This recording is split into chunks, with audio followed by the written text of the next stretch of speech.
এ দুনিয়া মুসাফির খানা, আমরা সব মুসাফির। মুসাফির যদি বাড়ি সারিয়া কোথাও যায়, বারবার তার বাঙ্গা ঘরের কথা ইয়াদ হয়। এই কথা ঠিক না ঠিক?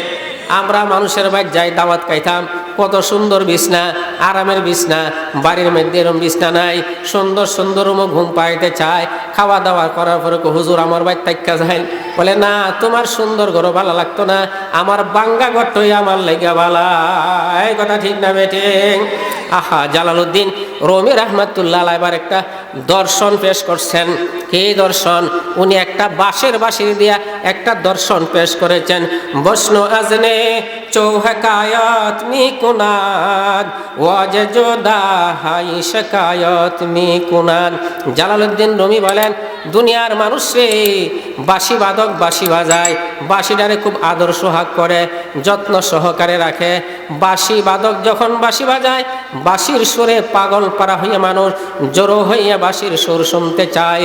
আসলে বাঁশিরা কে বলে জানুনি রে? বাঁশি বলে বাঁশি বাদক রে, এ বাঁশি বাদক আমি তোর হাতে থাকতে চাই না রে, আমাকে ছেড়ে দেয়, আমি আমার স্বজাতি বাঁশের জারে যাইতে চাই। জালালউদ্দিন রুমি বলেন, একটা বাঁশের বাঁশি যদি বাঁশি বাদকের কাছে থাকতে চায় না, প্রত্যেকটা মানুষের রুহের টান থাকার দরকার ছিল। দুনিয়ার জীবনে থাকতে পারবো না, তবে আমাকে আসল বাড়ি জান্নাতে যাইতে হবে। কথা ঠিক না বেঠে?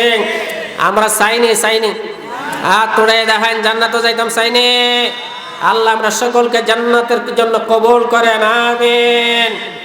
আমি আপনাদের সামনে সূরা নাজিয়ার থেকে 2 খানা আয়াতে কারিমা তেলাওয়াত করেছি। এই আয়াতে কারিমার মধ্যে আল্লাহ তাআলা জান্নাতে যাওয়ার গুণের আলোচনা করছেন। প্রথম নম্বর গুণ হইল ওয়া আম্মা মান খাফা মাকামা রাব্বিহি, যে ব্যক্তি তার প্রতিপালকের সামনে দণ্ডায়মান হওয়ার ভয় রাখে, অর্থাৎ আমি আল্লাহর গোলাম, আমি আল্লাহর বান্দি, আমাকে মওলার সামনে হাসরের কঠিন দিনে দাঁড়াইতে হবে। আমার জীবনের বাল্যকাল থেকে নিয়ে মৃত্যু পর্যন্ত পুরাটা সময়ের হিসাব দিতে হবে।